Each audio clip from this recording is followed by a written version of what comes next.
چې موږ دلې پته کړی. بسم الله الرحمن الرحیم. والتأكيد المعنوي مختص بألفاظ محصورة معدودة محدودة وهي نفسه وعينه وكلاهما وكله وأجمع وأكتر وأبطع وأبصع بالصاد المهملة. فجي څلورم بحث کې لګي بیان د تاکید کو تعریف امور لکړې واغه تابع ته ویل کېږي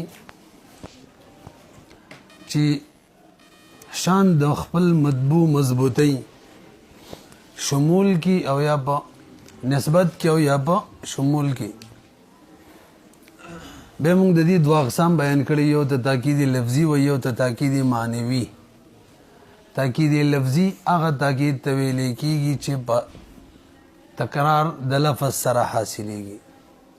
او دې لپاره خپل قاعده وا چې د هر قسم الفاظو کې چلیږي.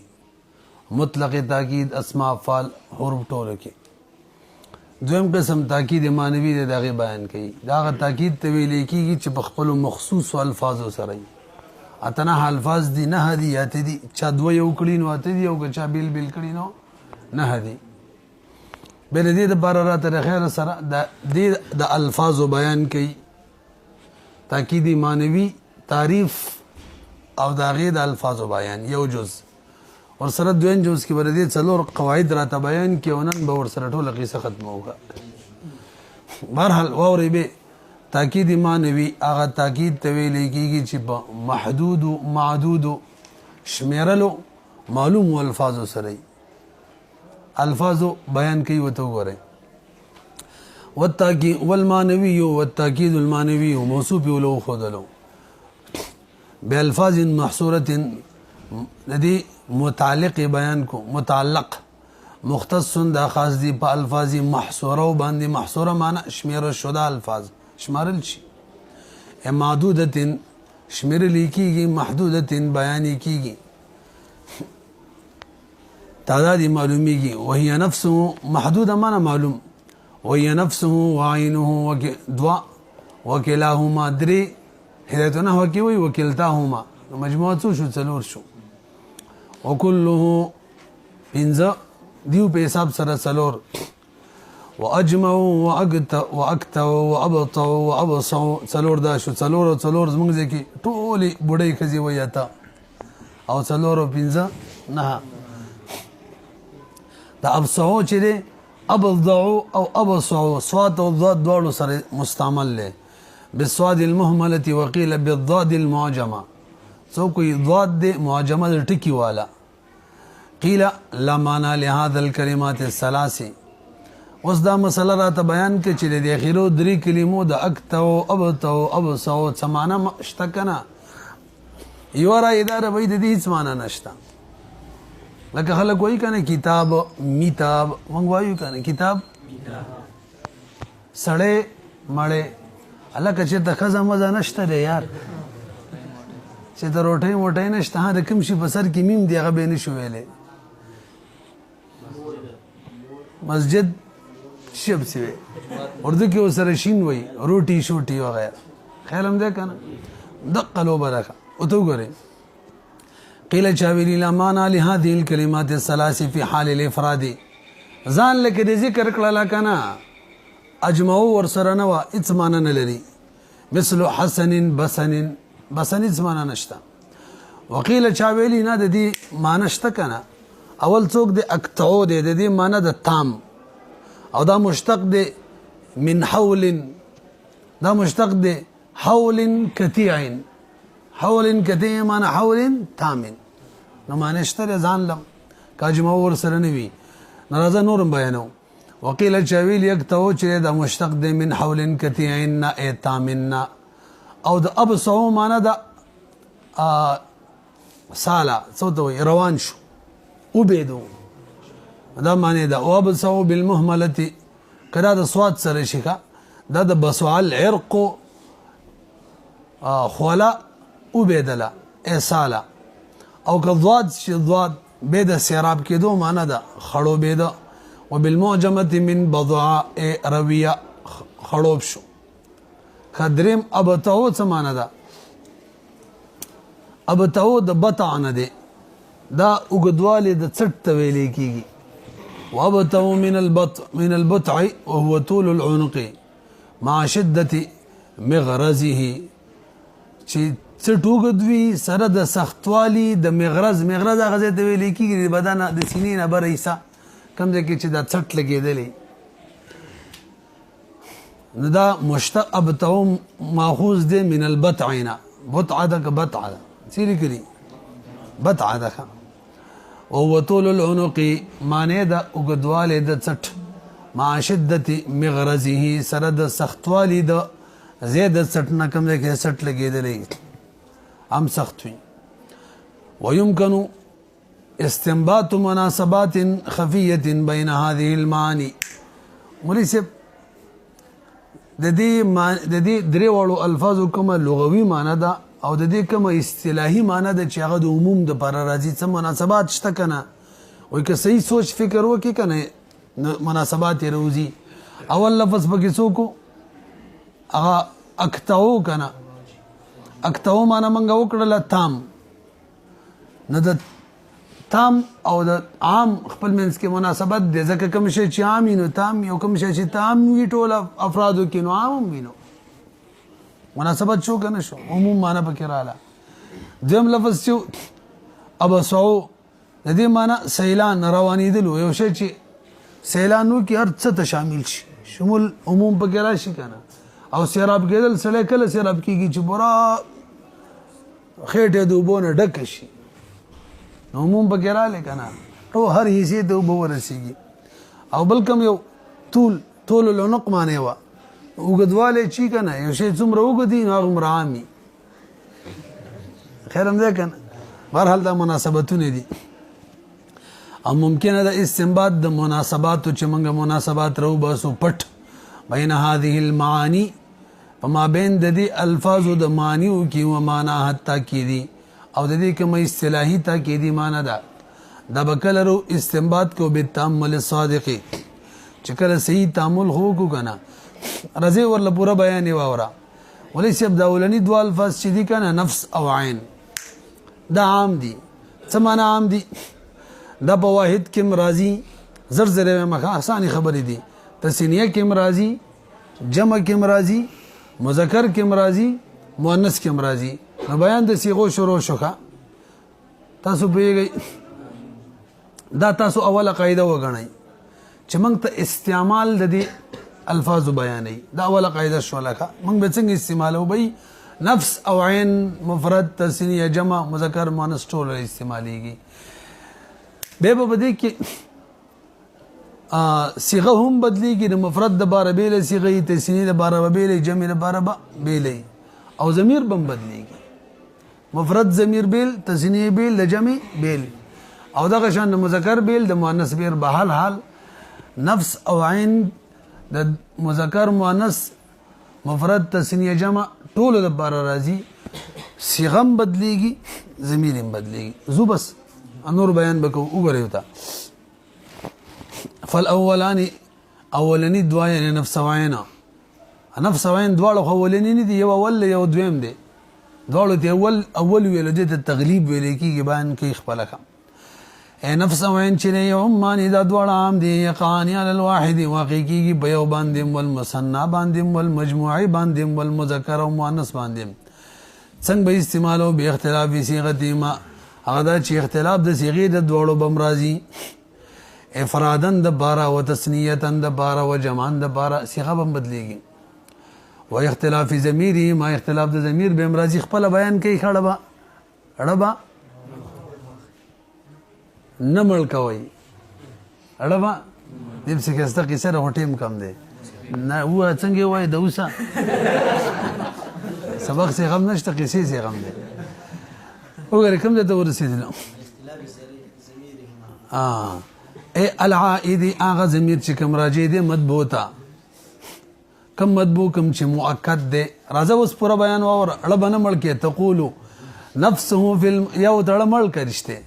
او د ملک کا تقول تبوي نفسه ور ضمیر ته ور دا په مذکر واحد کې ضمیر د مذکر واحد دی نو صيغه نفس تا او نفسها في المؤنث الواحدة ضمیر بدل شو کنه انفسهما ګوره صيغه بدل شو ضمیر بدل شو بإرادة صيغه الجمع تسنیه د بارم صيغه د جمع راوړي ولی خلق شنی غني چې د تسنیه اضافه تسنیه ته وکي او دو تسنیه جمع شي حالته هما ضمیر تسنیه ده في تسنية المذكر والمؤنث وعن بعض العرب نقل لنفسهما انفسه بزماني صيغه د تسنیه راوړي نفسا وعيناهما برهل مخکي انفسهم ورج صيغه بدل شو نفس انفسو شو ضمیر في جمع المذكر العاقل طول برسو کنه انفسهن دا بچا کی في الجمع المؤنث بجمع مؤنث کی دغشن وغير العاقل من المذكر جمع مذکر خو چې غیر عاقلی غیر برم به مؤنث سره جمع کیږي تاسبات د تصدیقات والثاني دویم نمبر دا خو نفس او عین دواړه اول شو کنه دویم نمبر څوک دی دویم نمبر کلاهما دی دا خو دویم نه دی دریم دی څنګه ته دویم ویني جواب کوي چونکه هغه دواړه موږ په شریک اول کړیو او تقریبا کا دویم لم اول لم غلبه په دویم ور کړیو نو اول او دویم دواړو تم اول ویلو اولانی ویلو کنه نو په دغه اعتبار سره اوس دا دریم څو شو دویم شو نو کله چې په کلاس کې یو کس اول پوزیشن باندې دوه کس راشي نو به کوم دریم کس هغه څوی دویم نو وګورئ والثاني لما سمى النفس کله چې ماتن مسما کو نفس او عین دواړو لرا په اولین باندې تغلیبا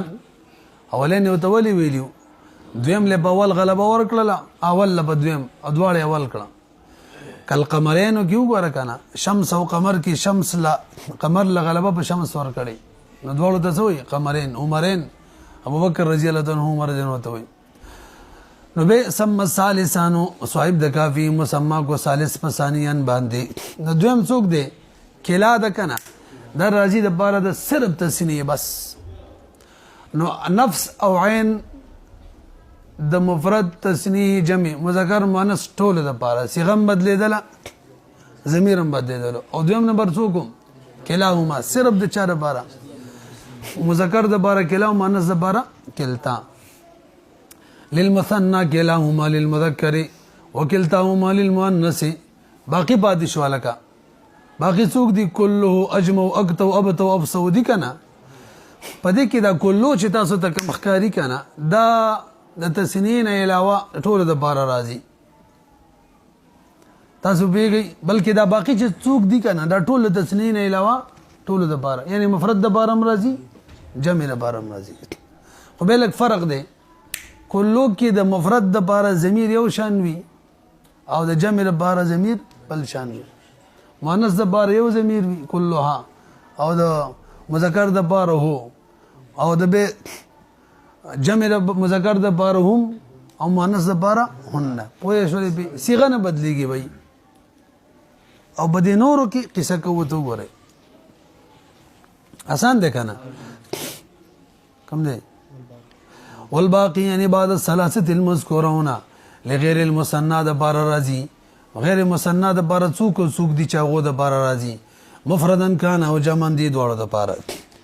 به اختلاف الضمير اختلاف د ضمیر به وی کم ضمیر چې کم عائد ده چاته عائد ده لکه شي کو فرق نه راغلی اسی مړه کړه کماله اختلاف د ضمیر به وی کم ضمیر کم چې عائد ده مطبوعی مؤکد تا لکه فی کله به ملیسب كله نه قرات الكتاب كله دا بچا کی مذکر کی کا او كلها به فی كلها نه قرات الصحيفه كلها پیږي بکنه كلهم اشتريت العبيد كلهم او كلهن نحو طلقت النساء كلهن څلور خزي وټول طلاق ور کړي د کافر بچي خجي او دا باقی پاتې شو کوم اجمع او اكتو ابتو ابسو دم مخکې ویل دم راځي د مفرد او د جمع لپاره تسنین علاوه راځي دلته ضمیر نه صيغه بدليږي دیو کلو کې دا فرق شوال ته ضمیر بدلې دلته اورا وباختلاف في الصيغ في الكلمات البواقي بباقي كلماتو کې باقي کلمات کوم دي اجمعو دا اکتو دا ابطو دا ابصعو دا بالمهمله ابصعو یا بالمعجمه ابضعو تقول تبواي اجمعو في المذكر الواحد خیرم ده کنه او جمع بواي في المؤنث الواحدة مؤنث کی او چونکه جمع ربارم جمع بتاویل جماعتون راضی کنه غیر بار ضمیر تاسو کې خیل وي د مؤنث راځي کیږي نو دغه شان دلتم صيغه د مؤنث ول راوړل شي او الجمع بتاويل الجماعات واجمعون به في جمع المذكر وجمعوا به في جمع المؤنث دغه شان کوتاو به اکتاو به په مفرد مذکر کې او قطعا به په مؤنث کې او دغه شان په جمع کې په تاویل د جماعتون اکتاون به جمع مذکر کې او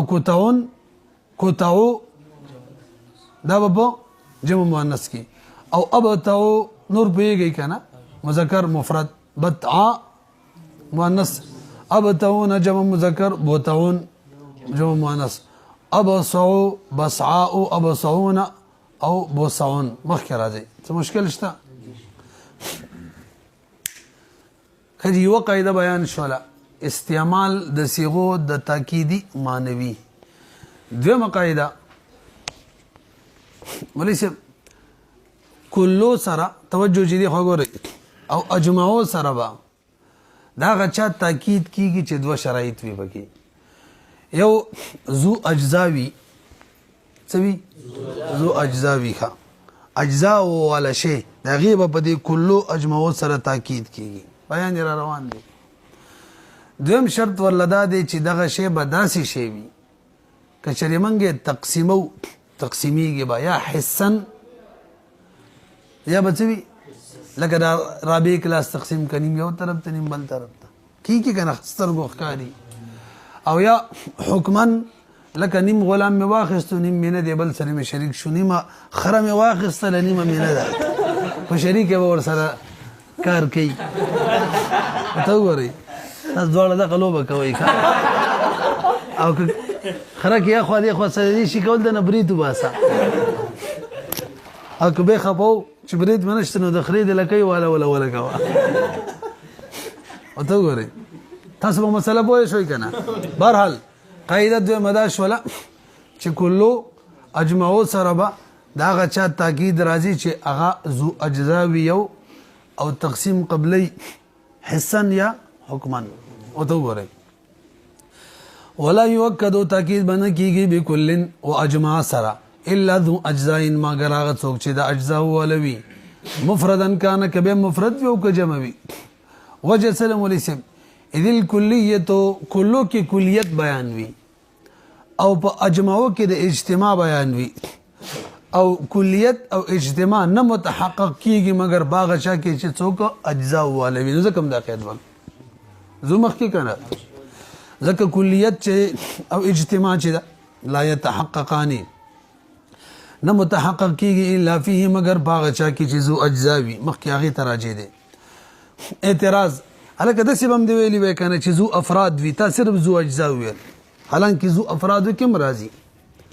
افراد او اجزا کې خو فرق کنه ای بګي د کلی دلاندې چې څوک وي هغه ته افراد وي او د کل دلاندې چې هغه ته اجزا وي جز باندې د کل حمل نه کیږي او جزئی باندې د کل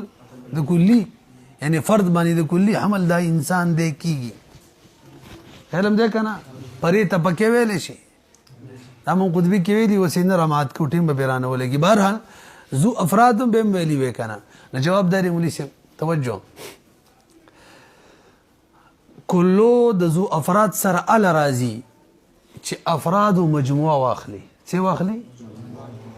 مجموعه واخلي معنی داغونه اجزا جوړ کی افرادو کې لحاظ د افرادیت نه د اجزا وکي هغه سم اجزا او تران نماز او اجزا ویلي پکې را شامل شو پوه نه شولې وګورئ ولا حاجه الى ذكر الافراد لان الكل چې د مولسه ما لم تلاحظ افراده مجتمعه ترسو چې لحاظ نه ساتل شوی په کلی کې د دې د افرادو په اعتبار د اجتماعیت سره یعنی مجموعي افراد او اعتبار ورنه کې ناغه بوري د کلو تاکید کلو سره تاکید ناراضي ناول بول اعتبار ورکې د چا مجتمعتن بطور خلق وی کنه مجموعه نو چې بطور مجموعه دې کړه و صبرات فاتینه شو څه باندې شو اجزا شو خپل وی ولم تصر اجزان تر څو چې غني ګرځېدلی اجزا لا يصح تاکیدو بكل واجمع پدې تاکید نه کیږي نو موږ اسم افراد شری اجزام ویلي بس فکرال ويجب ان تكون تلك الاجزاء دویم جزء واجب ده چې وي بدغه اجزاء بحيث په داسې انداز باندې يصح افتراقها چې صحیح به وي دغه افتراق حسن ما ویلي تقسیم به کیږي لکه اجزاء د قوم تقسیمیږي کنه نیمراله نیمرانه نیم یو طرف ته نیم بل طرف ته او یا به حکمن وي که اجزاء العبد کې وګوره چې دا حقیقت کې هونه تقسیمیږي غلام بمند به خرشلیاله به تقسیمیږي خو حکمن کیږي کنه نیم واخستلو نیم نه دي که اجزاء العبد ليكون في التاكيد دې لپاره چې په تاکید کې ليكون في التاكيد بكل واجمع فائده دې لپاره چې شي په تاکید کلو واجمع کې څه فائدہ خورا شي کنه مثل اکرمت القوم كلهم وګورئ قوم ذو اجزام دے افتراق حسن کیگی واشتریت العبد كله دام ذو اجزا دے حکمن افتراقی کیگی حکمن فإن العبد قد يتجزأ وګورئ عبد کله کله متجزی کیگی خو په اشتراک کې وامه غسننم نم نه دے فيصح تاکیدو بكل ليفيد الشمول دې لپاره چې فائدہ د شمول ورکړي لکه غلام دی واخستلو ټول کله ټول می واخستلو لکه اوس داسې شی چې هغه ذو اجزا نه دی لکه زید یا ذو اجزا دی لاس په وغیرہ خو په مجیت کې تقسیم چې لکنه افتراق نه قبلې زید رااله بعضی او بعضی نه دا کې دي شي چې راغلی ټول به یو کنیم ټول بني بخلاف جاء زید كله دا نه دی صحیح لعدم صحت افتراق اجزائه سید اجزاء اشتري خو صحیح نه ده صحت د افتراق د اجزاء د نه حسن کیږي ولا حکمن کیږي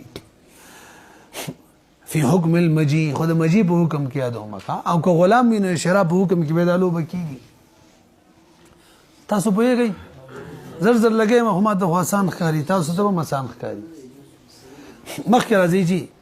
دوه قاعده درېمه قاعده وره برګوري ټول کله چې ضمیری مرفوع وي ښا منصوب مجرور نه یادوما او متصل وي منفصل هم نه یادوما کله چې ضمیر وي کله چې ضمیری مرفوع متصل وي او ته تاکید غواړي په نفس یا په عین سره تاکیدی کې په نفس یا عین سره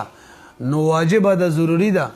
چې اولی تاکید په ضمیری مرفوع منفصل سره وکا دا غینه پس تاکید وکا په نفس او عین سره مزه در نه کړه څنګه کله چې ضمیری مرفوع متصل وي او ته تاکید غواړي دغه په نفس او عین سره نو اول به تاکید وکي په ضمیری مرفوع منفصل سره اغه نه پس به تاکید کې بنفس او عین سره څوک به نه شو او که ضمیری مرفوع منصوب مجرور التدا مساله به نشتا یا ضمیری مرفوع متصل نو منفصل التم به دا قصه ولی به خامخا تاکید یو پر په ضمیر مرفوع منفصل کې وجوایو تو غوري مثلا ز شو کنه راځي والله واذا اكد الضمير کله چې تاکید وشي د ضمیر المرفوع مرفوع ضمیر یادوما متصل یادوما بارز که مستتر مثال خطا د بارز ور کړه مړه دواړه بارزن کان او مستقنن او مستقنن که بارز وی او کپټوي 50 سره تاکید کې بالنفس والعين سرا سمانا اذا اريد تاكيده بهما کله چې اراده وشي تاکید د ضمیر مرفوع متصل بهما په نفس او عین سرا او کده ذلك الضمير انت بد سو کې چې موقت بکې د ضمیر مرفوع متصل اول بمنفصل بضمیر مرفوع منفصل سرا ثم بالنفس والعين سرا به تاکید کې مثال را ته خایا ضربت تا ضمیر مرفوع متصل لکنا لکا نفسك دای تاکید ده په نفس سره نو تاکید به منفصل وک ضربت انت نفسك نو فنفسك چې ده تاکید لتاء الضمير ده کنه ده خو بعد تاکیدی پس دغه نه چې دغه تای ضمیر تاکید راغلی اول به منفصل معنی هو انت چې هغه څوک دی انت دی ټول به رسي. اوس سوال دا دی چې ولې دا ضروري دی څه لانجې شروع کړل چې به ضمیر مرفوع منفصل تاکید کې به په نفس و عین معنی کې دا کم خر دی په سر باندې خپې ده دا ولې داسې کوي یار تاسو په سوال پوه شولې جواب داري مولوي صاحب په بعضې صورتونو کې که چېرې موږ تاکید ونه کړو د ضمیر مرفوع متصل په ضمیر مرفوع منفصل سره او ډایرکټ نفس او عین تاکید راوړو پته به بیا نه لګي چې دا نفس او عین فاعل دی او که تاکید دی که تور ځای مې ول ووالو که پوه شوي وي ځکه په بعضې صورتونو کې به پته نه لګي چې دا نفس او عین فاعل دی او که تاکید دی کله که چېرې موږ په ضمیر مرفوع منفصل سره تاکید اولا را نه وړو او که رامړو ورله بیا به هر چاته پته لګي چې دا نفس او عین چې دي قاعده به ورته یادوي دا فاعل نه دی بلکې دا تاکید دی. دا کوم صورتونه دي وګورئ مولوي صاحب هغه هله چې کله ضمیر د غایب وي ښه لکه مثلا زید اکرمنی زید چې دی اکرمنی زما اکرام یې وکړو ضمیر د غایب دی که نه هو پکې دی اکرمه کې هو دی که نه اوس ته تاکید راولي هلکه خپله وکړو که بل چا یې کړی و مزدور باندې وکړو غلام باندې شاګرد باندې نه مړه نفسه د خپله نو زید اکرمنی نفسه اوس پته به نه لګي چې نفسه فاعل اکرمه دی او که نه تاکید دی لانجه جوړه شو که نه نو دغه فرق د پاره اول داسې وکړه زید اکرمنی هو اوس ووایه نفسه نو دا لانجه کله راتلله چې کله تاکید د ضمیر مرفوع متصل راتللو په نفس او عین سره او دغه ضمیر مرفوع متصل د چا ضمیرو د غایبه د مخاطب نه د متکلم نه لانجه جوړېدله التباس راتلو په مابین د تاکید او د فاعل کې نه پوهېږي په کوم صورت کې غایب په صورت کې نو بیا په دې متکلم او مخاطب کې دا لوبه ولې کوي یار مړه طردن للباب چې باب عام شي بس جاري شي ټول افرادو ته تاسو پوهېږئ که نه هلکه ځینې وخت کې سړی وخاندي په خبره نه وي پوهی وایي ولې خاندي وایي چې طردن للباب ټول خاندي بس موږ هم پکې وخاندو یار څه کمیږي خو نه وګورئ ما وخندل جانانه په خندا مې کړې که نه وګورئ نور نشته زه لاړې ورک شو خندام کړئ اذ لولا ذلك ځکه که دغه نه وي للتبس نو التباس براشي التاکید بالفاعل د تاکید فاعل سره دا کوم صورت کې اذا وقع تاکیدا کله چې دا نفس او عین کې هر یو تاکید واقع شي للمستکن د ضمیر مستکن د باره لکه دی مثال کې زید مستتر د باره اکرمنی هو نفسه خیرم ده کنه فلو لم يؤكد الضمير کچری تاکید ونشي د ضمیر مستکن فی اکرمنی کی بقوله هو اغه تاکید په ضمیر مستکن کم باندې یعنی هو باندې او یقال او صرف د سی ویل شي زید اکرمنی نفسه للتبس التباس براشد نفس الذي هو التاکید کم چې تاکید ده د چا سره به التباس راشي بالفاعل سره ولما وقع الالتباس تاسو پوهیږئ اعتراض پانورو کې هو ناراضي کنه یار متکلم و مخاطب کې راضي قاری سیم ناراضي نو الته ولي کې فردن للباب ولما وقع الالتباس في هذه الصوره هر کله چې واقع کېدل التباس صرف بدی صورت کې اجریا نو جاری کړل شو بقيه الباب عليهم بدغه په دغه صورت باندې په دغه باندې نورم جاری شو کا وانما قيد الضمير بالمرفوع دا خبره می کړې وی الکه مرفوع ولی ویلو ویجی منصوب او مجرور متصل تاکید کې په نفس عین راضی الته چون کې التباس په یو صورت کې فاعل سره ناراضي نو یو پر په ضمیر منفصل باندې موقت کېدل ضروری نه دي نه پیږي به وګورئ قید ولګولو د ضمیر بالمرفوع باندې لجواز تاکید الضمیر المنصوب ځکه جایز ده چې موږ تاکید د ضمیر منصوب او د مجرور کو بالنفس والعين باندې بلا تاکیدهما بغیر د دې نه چې موږ دغه مجرور او د منصوب تاکید اولا نو کو بالمنفصل باندې لکه مثال ضربتک منصوب دی که کنه نفس کا ډایرک ویل شي هر چا ته بدلږي نفس کا فاعل نه دی دا خو منصوب دی فاعل مرفوع همدغه شان مررت بک نفسک خیر هم ده کنه لعدم اللبس ځکه التباس ویر نشته فاعل سره وبال قیدم لګولې او ضمیر مرفوع متصل ځکه که ضمیر مرفوع منفصل وي او د هغې تاکید په نفس او عین باندې راځي نو هیڅ ضرورت نشته دې خبرې ته چې موږ اول تاکید وکړو په ضمیر مرفوع منفصل او دوه ضمایر راوړو منفصل واوره وبالمتصل قید وانما قید الضمیر بالمتصل لجواز تاکید المرفوع ځکه جایز دی چې موږ تاکید د مرفوع وکړو بنفس والعين باندې بلا تاکیده بمنفصل بغیر د دې نه چې موږ اولا تاکید په منفصل سره وکړو لکه مثال انت نفسک ارچا ته بدلږي نفسک خبر دی فاعل نه دی تاکید دی مفاعل نه دی ځکه تاکید فاعل لپاره فعل بکار دلته کوم دی انت نفسک قائم ارچا ته بدلږي نفسک دا تاکید دی او فاعل نه دی لعدم اللبس وانما قید بالنفس والعين برګوري قید ولګولو د نفس او عین چې کله د ضمیری مرفوع متصل تاکید په نفس او عین باندې کو نو اولا به تاکید په ضمیر مرفوع منفصل کو دا څه ویلو کنه ولی لکه وای ځکه په اجمع او غیره سره کوم تاکید کو کنه نو الته به ضرورت دی ته نشته چې موږ یو پر تاکید په ضمیر مرفوع منفصل وکړو نه ویږي د نفس او عین نه علاوه چې کوم د تاکید معنوي صيغه دي وسه وره کاغه سره موږ تاکید کو د ضمیر مرفوع متصل نو به نه د ضروري چې موږ اولا تاکید وکړو په ضمیر مرفوع منفصل باندې نه پیږي زو پته وګورئ کنه پوه نه شوي کومه وانما قید بالنفس والعين ذکا لجواز تاکید المرفوع المتصل ذکا جائز ده که موږ تاکید وکړو د مرفوع متصل 50 سره وکړو په کلو سره وکړو 50 اجمعین سره او بلا تاکید بغیر د تاکید د مرفوع منفصل نه کولای شو جایز ده لکه دې مثال کې وګوره القوم جاءوني كلهم تاکید ده کنه د چا د جاءو کې د ضمیر مرفوع متصل دوباره تاکید په ضمیر مرفوع منفصل راغله هم كلهم راغله ولې دلته تاکید په نفس او عین نه دی په چا دی کلو دی کنه یار نغش نجمونه خوجه سره یار ال طریقه ودلته نه کې وې برو غوري مليسم وجه دا کې لګ شان بدل ده كلو او اجمعون دا عام طور باندې د عوامل سره کم راځي عامل سره كلو او اجمعون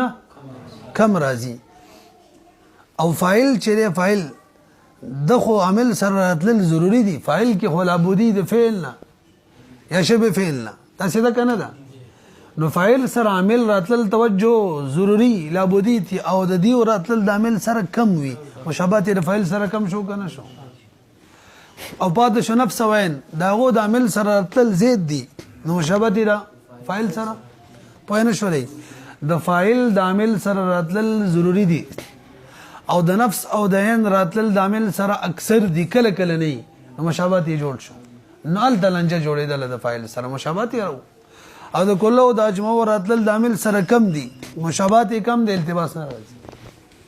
نو ضروري نه د چاولي په ضمیر مرفوع منفصل سره تاکید وکړو نو کوم دی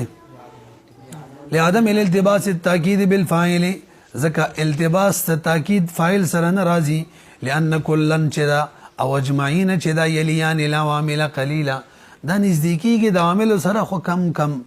بخلاف النفس والعين فانهما ذکا غد یلیانها عامل سره نزدیکیږي خو کثیرا ډیر او فاعل خو الریډي عامل سره نزدیک مشابهت جوړېدو کنه تاسو به څو قاعده شول لکه درې څلورمه قاعده او څلورمه درجه څلورمه قاعده د مولوی دا اکتو ابتو ابسو تاسو یې نه کنه دا نو امیر کوم دا قاعده دا بغیر د اجمعون ناراضي او مقدم پم اجمعو نه آیت ال درې دي کنه بغیر د اجمعون هم ناراضي او مقدم په اجمعو باندې بس خبره ختم شول په زنور څه ویم یار میلو کم ځای دی واقته واخواه یعنی ابته وابصه اتباع دا تابع دي اتباع بفتح الحمزه وياك مشهور دغه علامه هو المشهور اتبانا دا چا تابع دي لاجماع يعني تستعمل هذه الكلمات الثلاث استعماليږي دغه درې وړه کلمې کم اقتو ابتو ابصو بتبعیت بتبعیت کی استعماليږي لا بالاسالة اسالة اصلا نه استعماليږي وجه سره ځکه دا دلالت په کوم مقصود باندې کوي چې هغه اجتماع ده اجموي د دیونه زید کوي نو اجموي زید کوي په مقصود دلالت هغه اصل شو ده تابع شو لکونه ځکه اجمو چې دا عدل ده ډیر دلالت کوي من هدا د درې وړو نه په مقصود باندې مقصود څوک دی اول جمعیت لہذا چې کله دا درې وړه دغه تابع شو نو زبر تابع کارم کوي تابع او تابعون تابع خو تابعینو تابع کار داده فلا يتقدم نه به مقدم کیږي یعنی اکتو او دغه خوي عليه په اجماع باندې دا کله لو اجتماعت مو کله چې دغه سره جمع شي یو قاعده شوله دویمه وذكرها ذکر د دې درې واړو ذکر د اکتو ما خويه دونه بغیر د دون ذکر اجماع ضعیف دی ولی لکه ذکر دیو دلالت په جمعیت په معنا باندې بغیر د اجماعونه دا غیر واضح دی نه که اجماعونه وي او دلالت په جمعیت باندې کې نه بینه کوي لعدم ظهور دلالت یا ځکه نه دی ظاهر دلالت د درې واړو په معنی د جمعیت باندې یو وجه دا شوله ولی او بل لازم راشي لکه چې شی با تابع به د مضمون غیر راشي دا صحیح کار نه دی اگر که مادام د قد يثبت الفرع بدون ثبوت الاصل وللزوم ذکر ما د وجه دین چې لازم بشي ذکر دا غشي من شانه التبعیت چې دا غیر د شان تبعیت دی څه لازم شي بدون الاصل بغیر د اصلنا